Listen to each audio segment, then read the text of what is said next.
On today's season preview, part 7. We flip conferences to debate which West lottery team has the best shot at making the playoffs. We'll pick who we want to see in the dunk contest. Could the almighty Vince Carter be making a return? And will DeMarcus Cousins finish this season in Sacramento? Lee hits the hot seat. The starter 72 burning question starts now.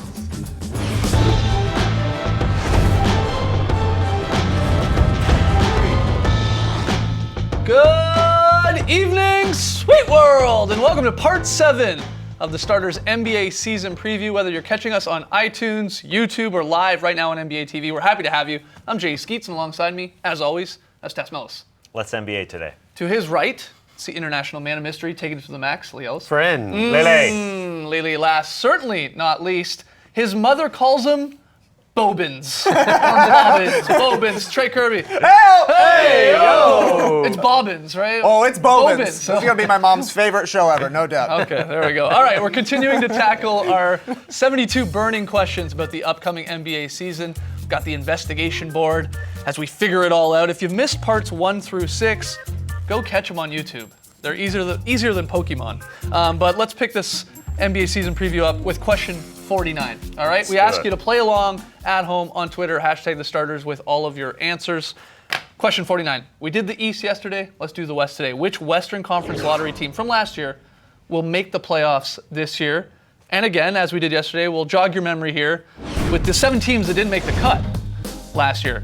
Jazz, Kings, Nuggets, Pelicans, Wolves, Suns, and Lakers. I think it's that number 9 team right there. Those Utah Jazz on the verge of making it last year. They went from 25 to 38 to 40 wins the last 3 seasons. Now there's no excuses. This team is strong. When you got a Boris Diaw, NBA champ, coming off your bench, young guys like Alec Burks, who's a great 6th man, and Trey Lyles to go along with Joe Johnson as your bench, that means your starting unit is very good. They should make the playoffs. That's it. I mean, it's simple as that. There are really 0 excuses in Utah. Yeah, I usually like to see a team prove that they can win when it really counts first before I can pick into the playoffs, because to me the last couple of seasons the Jazz have really feasted when other teams don't necessarily care. You look at their record the last 2 years, before the All-Star break, 45-60, afterwards 33-26. This year does feel different, though, because they really took care of their main concerns. They upgraded their point guard, traded for George Hill, Dante Exum's coming back, and Shelvin Mack's a pretty decent 3rd-string point guard, and they added experience, like you're saying, Tass, Joe Johnson, Boris Diaw, and that's huge because they were so bad in the clutch last year. They were 5-9 in games decided by 3 points or less. According to NBA.com, they were the 3rd worst team in the league in clutch situations, and that's from having replacement-level players and young guys handling the ball. So they had a couple more shooters, a little bit more creation. I just think it's good enough for a couple more wins, which would have put them in the playoffs last year. Yeah, they shouldn't be in this conversation for that reason. They should have made the playoffs last season. They actually blew it down the stretch. There was a game against the Clippers, I think 2 or 3 games before. The Clippers rested everyone. Jazz were at home, and they lost that. And now, when you add those guys, the Joe Johnsons, the Boris Diaws, those things should not happen this season. They should be able to close out games a lot better. You talked about the Magic, I believe it was yesterday, of course, making the playoffs in the East, and you brought up defense being a big reason why. And if you can play defense from night in and night out in this league, you have a better chance to win more games than you lose. I think the exact same thing with the Utah Jazz. This was the worst team on defense 3 years ago. Yeah. Quinn Snyder and this organization with these players, they've become one of the better defensive teams. 7th last year. I think that only goes up in terms of defensive rating this season. And it starts with your big guys in Rudy Gobert and Derek Favors at the back line, but now they've got George Hill and Boris Diaw can play a little bit. I love it. And I don't want to get too excited about saying, yeah, they're in there. Yeah, because we do this every year. You're right, but it feels like it has to be. Some teams, it almost has to be a playoff year, and I think it is, despite Gordon Hayward, who's going to miss the first 6 to 8 weeks of this season with an unfortunate injury. Probably going to be about a dozen games for him, but I think part of it isn't basketball with this team. I think they can look around the locker room and be like, our front office is going for it. Sure. That means we're stepping out on this floor and we're going to win some basketball games. They're going to win more than they lose, I think. They've been on the verge, 40-42 last year. This is a playoff team. All right, 3 Jazz picks. So you in on the Jazz as well? Someone else? I am buying the hype of the Minnesota Timberwolves. Ooh. I think they can do it. Like largely because they have got a superstar player in Karl Anthony Towns. I'm calling him a superstar already because he is, and he's only going to get better. And when you have a superstar, that certainly helps to build around him. They've got other fantastic players. They won 29 games last season, where in a season where 41 got you into the playoffs. Now, if that's the same case this season in the Western Conference, I think a bump of 14 to 15 games is not that far out of That's a expectation. lot of extra wins. I know it's a lot of extra wins, but Towns is going to be better. They've got a great coach in Tom Thibodeau coming in, and Andrew Wiggins. He's a key for them as well. He's teased us. He's one of those El Tizos for us, Taz, isn't he? We see the talent. He's a good defensive player. But you just want to see him now take that next step where he can be perhaps an all-star type caliber player. So I think the Wolves, this is a season. Ricky Rubio is going to be their starting point guard, which is great. He can distribute the ball. They've got Chris Dunn coming off the bench, who's my pick for Rookie of the Year. Yeah. So I think we've seen it before as well. The Oklahoma City Thunder won 23 games one season, won 50 the next season, and Tom Thibodeau in his first season in Chicago increased the Bulls' wins by 21. That combination, I think, they're not going to win 20 games more. 15, I think it's possible. There are always these teams, though. We just said it. That you're Always. like, okay, this got to be the year. They got to be in the playoffs. And we're that's doing been the case with the Timberwolves for 8 long seasons, time. basically Yeah. back in the Kevin Love era. This is the one. This is the year. But and I think, both these teams we're doing it with, the Yeah. Jazz and the Wolves. But the difference to me is we saw the record. We're asking the Jazz to win maybe 5 or 6 more games to get in the playoffs. You're asking the Wolves to win 10, 11, 12, 13, whatever. That's true, So but, a lot more, man. but I'm looking at them to win about the same amount of games, and I think the Wolves are about as good as the Jazz. Right now. What I like for Wiggins is now it's clear that he's sort of the number 2 guy there, and he can be the 1 or 2 guy. I just think there's less pressure on him, and I think that's a great thing. Agreed. Karl Anthony Towns is very, very good at putting the pressure on his shoulders. He's done it since he's a young lad. You know, it's almost LeBron-like when he was in high school taking all that pressure. Karl Anthony Towns has been leading teams since he was a kid, leading the Dominican Republic team. He is a young star. Andrew Wiggins, I think, is great in that little less pressure type of role. They're not as deep as other teams, but that's okay when they're top heavy, when they're sort of 7 or 8 guys are really good. Because That's how Tibbs likes That's it. how Tibbs likes to play Yeah, those exactly guys. You know, Zach LaVine's another one we talk about. He's going to play a lot of minutes this year. At the shooting guard, hopefully. Yeah, and I think he's in for a big season. All right, well, we might think the Jazz or the Wolves make it. Maybe they both make it in there. But I have a bonus question. If they got to get in, someone's got to fall out. So who's most likely, which playoff team from last year is most likely to drop out of the top 8? Who do you go with? I'm going with the Dallas Mavericks, even though we kind of picked them to do that last year. Yeah. Because Rick Carlisle keeps that team relevant. But again, they've gone through a lot more changes. He is again. a wizard. He never really is. is. Never vote against look, Rick. As long as Dirk's there, you're a chance. But after Dirk, then there's a few question marks. Point guard position, Darren Williams has come back. He was actually pretty good for them last year. Yeah. But with so many of these other young teams pushing through, I just wonder if the Mavs can still hang on to that spot like they did last season. Well, Yeah, if the that's- Wolves are going to get in, the Mavs have to drop out, right? I feel like that would be the exchange. I don't think the Mavs are going to be that much worse than they were last year. I think agree. Harrison Barnes will have a pretty good season for them. I think Rick Carlisle, like you're saying, can just make teams out of nothing. That's why I think it would kind of maybe be the Grizzlies just because of the injury concerns. They got 3 major pieces coming off of season-ending injuries last Conley year. and Parsons and Gasol. Yeah, it's we tough. said it last year. That's the definition of insanity. We can't just keep saying the same thing and expect Well, different results. Let's hear from you guys. Which team most likely to fall out of the playoffs and which team in the West most likely to get in? Let us know on Twitter when we come back. A few of our must-invite high flyers for the 2017 NBA Dunk Contest. This is going to be fun.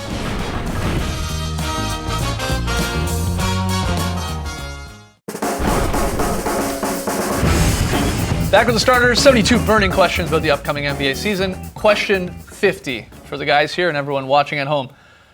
Who will be the most entertaining train wreck team? You won't be able to look away from how maybe bad or combustible they'll be. Who is it? I think the answer to this question every year is the Sacramento Kings. Easy answer. That's it. They brought in Dave Yeager because he was the Memphis Grizzlies coach last year that had a record number of players and 28 guys to calm things down. But already, even in the preseason, turmoil has started. That doesn't happen in any other team. Vlade Divac has already had to scold guys like Ty Lawson, who was late for a shoot-around, then missed a flight. Rudy Gay's already in trade rumors. And I want to watch this team because they've got a beautiful new arena. They've got some talented guys on the floor. So I think it all works out well. You got a little bit of the drama. You got a little bit. You got a little bit of good basketball. You got a beautiful arena. I think it all adds up. Well, should be entertaining. It always is. Yeah. What are you going with, Trey? I'm going with the Philadelphia 76ers because if Ben Simmons hadn't got hurt, they would have been my league pass team. I think they're still going to be terrible, as I'm sure as we all agree, but 20 wins would be a rousing success, a doubling of their win total from the previous year. But they got a lot of players that I really want to see what they look like on an NBA court, especially together. Unfortunately, most of those guys play the same position, so we won't get to see him a ton, mixing and matching, but all their big guys have different skill sets that are going to be important in the NBA, so it's going to be cool to see how they actually fit together, which of those guys actually sticks around on the team, and who's better than we thought they were going to be, who's worse than we thought they were going to be, and at the very least, this is going to be the most entertaining 76ers team in probably 5 seasons, maybe even more than that. Skeets, like you're saying, they got some competent veterans during the offseason. They're just going to look better to watch, and I think that there is a little potential for disaster because it's the 76ers, and bad things have been happening to them for 3 straight seasons. Yeah, watching them try to win is going to be interesting as Yeah, well. and I mean, Joel Embiid, to me, is no doubt the main attraction. He's going to be awesome to see. 2 years of rest. He hasn't played against NBA guys, so it's going to be quite the steep hill for him to climb to get back and to even adjust to playing in the NBA, but it's going to be fun to watch. Who do you got? Most entertaining train wreck team? The post-Kobe LA Lakers are upon us, and I think it's going to be fun. Could be great. Yeah, it could be great, yeah, but their future is actually bright. But they're still a long, long way from contending or even making the playoffs right now. But they've got a good star in D'Angelo Russell, so they've got something to build around. Brandon Ingram, of course, the number 2 pick. He's going to be a good player, but he's still so far away from being a legit star in the NBA. But it's the Lakers, so you sort of always want to just watch and see what they're doing because there's so much media attention. The fans are so passionate about their team. Passionate. Zingers. But and look, they won 17 games last season, franchise worst. They're going to improve this season, but they're still not going to make the playoffs. But they've also got Swaggy P. As long as Swaggy P's there, you know there's something worth watching. He's a bit of a stylish guy. He's in and out. a bit of a stylish man. And things always happen on the court. So I think the Lakers are still going to be fun to watch. These are good picks. I'm going to go with the Chicago Bulls. Sorry, Trey. Hate to do this to you, being You're a right. Bulls fan, but they are fascinating to me just with the guys that they've brought in here. In an aging Hall of Famer in Dwayne Wade, and then maybe one of the most enigmatic personalities in the league in Rajon Rondo. You pair that with Jimmy Butler, who has already clashed before with his head coach. It's going to be interesting to see these 3 guys try and coexist with their high usage rates and their shot selection and the lack of three-point shot. I mean, some people do think, and when we talked about teams making it in the East who could get into the playoffs, some people were on Twitter saying, oh, the Bulls should be good. They have some pieces. They got names. I could see them. Like, don't get me wrong. I could see, obviously, 43, 44 wins and enough to get you in, but I could see this just completely exploding in their face as well. This idea of these 3 guys trying to work together and the other pieces around it, and it being horrible. So it's going to be entertaining to watch regardless. Yeah, they've got a ton of talent, and like you're saying, Tass, big names, but the potential for disaster is huge when Rajon Rondo is the best 3-point shooter in your backcourt. Right? Seems... Seems scary, but That's I'm the way- excited to watch that's- Dwayne Wade in the Bulls jersey. It's going to be weird, but it's going to be cool. And Wade's firing Pretty those weird, pretty threes cool. in the preseason. It'll be fun. All right, next question here. We do this every year. Must invite Dunker to the 2017 NBA Dunk Contest. Well, first, the 2 guys who put on the show last year Yeah. who brought the dunk contest back in a lot of people's eyes, Aaron Gordon and Zach LaVine, they're locks. They're in. Should it just be them versus Yeah, each sort other? of. I kind of think a one-on-one would be awesome. Wow. Right? Yeah. Why waste time seeing the other lesser names when we could just have these guys go at it for 2 straight hours, 100 dunks apiece or something like Well, that? you're right. It would be awesome. But let's say the question is you're forced to invite somebody else. So Zach LaVine, you're right. Zach LaVine and Aaron Gordon are locks. Yeah. Who else are you inviting? You spoiled my guy. Sorry. Well, I'll tell you why you don't want just those 2 guys in, because Vince Carter, the legend, has never talked about going back to the slam dunk contest after 2000 until the preseason, where he teased us a little bit when he was asked. Take a listen. Do you think that you can still compete in the dunk contest? It's possible. It's possible. Ah, Vince. It's possible. Vince is coming back. Possible. And after that dunk contest performance in 2000, it's not just 16 years ago, Vince Carter. He can still do it. He still shows it in games. He still shows it all the time. I know he's in Memphis and he's in a backup role and you don't really see him throw down, but he still has Are you kidding much me? of these ups. He- Yeah. A lot of the guys who are 3rd or 4th in these slam dunk contests, you forget their performance. Sure. But if Vincent Lamar Carter was that 3rd place or 4th place guy, You want, It would be you want glorious. Vince to come back to the dunk contest in Yeah. 2017. because he did this last year as a 38-year-old. God. He had the That's hops of a crazy. 19-year-old. It's impressive, but you don't ruin perfection. Yeah. Like, the 2000 dunk contest, it is easily one of the greatest sporting moments of all time, I think.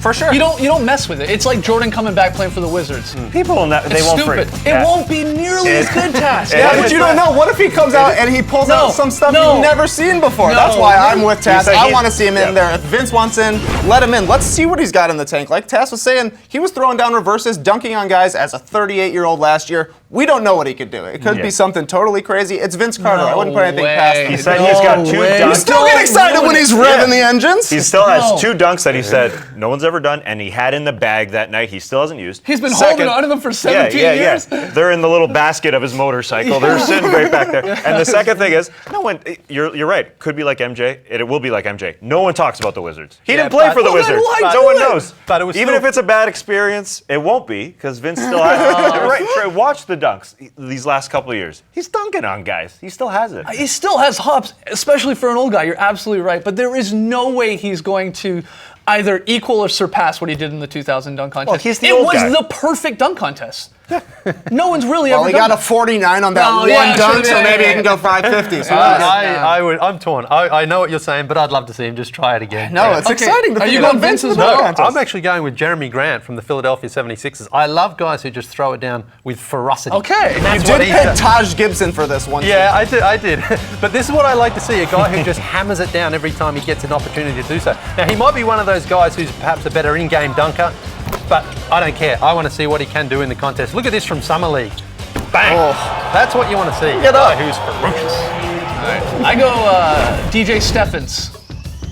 There you go. DJ Steffens, he signed a deal with the Grizzlies. So we're running out of time here, but this guy can throw down. You're going to see some highlights when he gets into some Grizzlies games this year. Give the young guy a go. He'll put on a show. But let us know. You guys want Vince in the dunk contest or not? Let us know on Twitter, #TheStarters. When we come back, Lee, you're on the hot seat. Ooh, I'm going to a party on Saturday. The DJ's name is Steffens.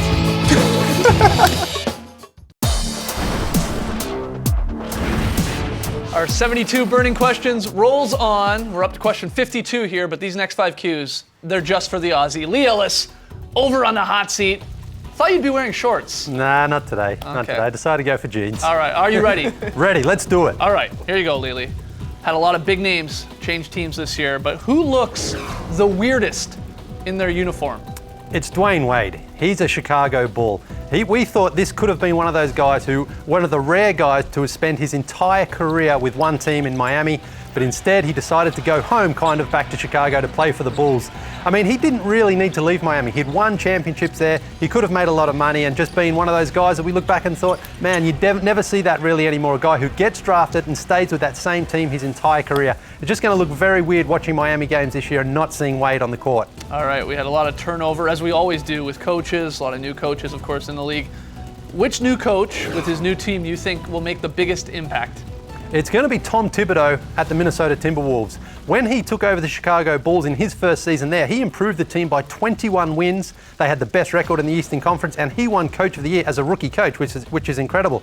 And I think what we saw from him in Chicago, we're going to see similar in Minnesota. He's going to be very, very tough on his guys. They're going to play very good defense, and I think he's going to get a lot out of his players. Derrick Rose was an MVP under Tom Thibodeau. Joakim Noah was Defensive Player of the Year. I think we're going to see guys like Karl Anthony Towns, Andrew Wiggins, Zach LaVine take that leap under a guy who's really going to motivate them, but they're going to have to be disciplined as well, because these guys are probably going to play a lot of minutes, and if you're not playing defensively for Tom Thibodeau, you're going to be sitting on the bench right next to him. All right, we got a team-specific question here for you, Lee.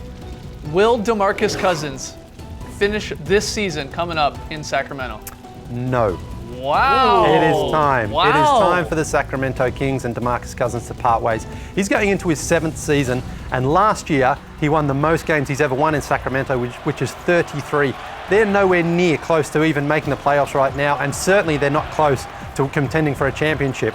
DeMarcus Cousins is an incredibly talented player, but he has 2 seasons remaining on his contract. If you're the Kings and you really want to get the best out of him, I think it's time to see what you can get trade-wise. Maybe get a few first-round draft picks, maybe get some other experienced guys onto that roster, because I don't think he's going to stay there when his contract expires. You only have to look at Kevin Durant, LeBron James, 2 of the biggest names in the league who have left their team to go and sign elsewhere and left their other team with nothing. And I think that's what Boogie's going to do if things don't work out in Sacramento. Again, they're already having problems. They've already got point guard problems there this season, and I think they're going to be down in trouble early on, down maybe 2-10 or something like that. And DeMarcus is going to look at the team and think, we're going nowhere. I want out. The Kings should do the same thing. That's bold. All right, 2 more questions here for you on the hot seat, Lee.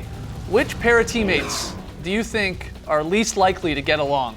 I think it's going to be Derrick Rose and Brandon Jennings in New York, mainly because they're both playing for the same thing. They're both unrestricted free agents at the end of this season. They both want to convince someone to give them that big long-term deal next season when there's all sorts of money out there.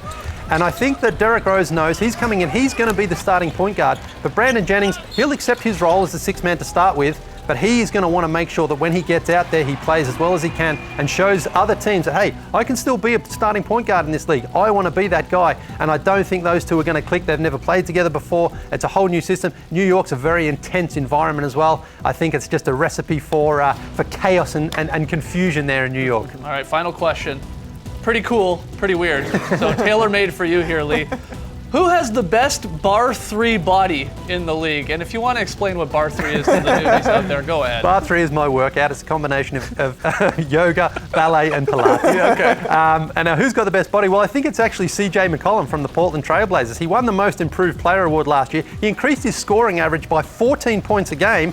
A lot of that is through shooting beautiful jump shots, working on that core, getting that strong, and building it up. And that's really what bar 3 does to you. It makes you stronger in the core, makes you a better player and a better person. And CJ McCollum actually takes bar 3 classes. Oh. There he is there. That's actually in Pennsylvania.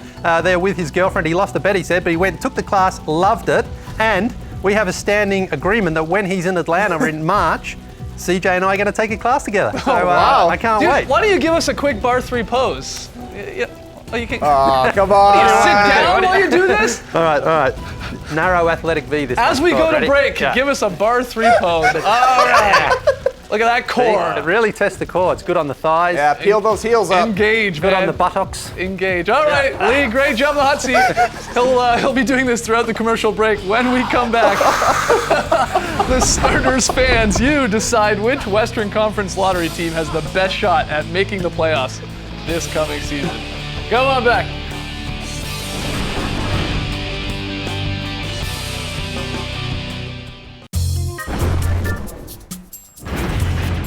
"56 of our 72 burning questions about the upcoming NBA season are up on our investigation board. We're getting oh so close to cracking this case. One of the questions we asked you, which West lottery team has the best chance of making the playoffs? We threw it up on Twitter. You guys did a great job responding, and it was tight. The two teams that we were debating, Jazz get it with 44% of the vote, but the Wolves right there at 43%. So a lot of people agreeing with us. Coming up tomorrow, part 8 of our NBA season preview series. We get ourselves into a little bit of trouble by debating which players are the most overrated. That's always fun. We play into the narrative and take sides when it comes to Team Westbrook or Team Durant, which hashtag you're down with. And I'm back on the hot seat to tell you who will have the league's best defense, or who at least I think will have the league's best defense. So 72 Burning Questions continues tomorrow, 5:30 p.m. Eastern on NBA TV. This Friday, it's the return of the drop. Exciting. The hour-long podcast. Get your questions in, by the way. The starters at NBA.com. NBA-ish questions, random questions about the show, anything you want. That's on Friday. We get it up around noon, so keep an eye for that. But we'll be back tomorrow, part 8, 5:30 p.m. Eastern here, only on NBA TV. Looking forward to that. Thanks for joining us, folks. And remember, George St. Pierre is a legend and deserves to be treated as such. Embrace the night, people.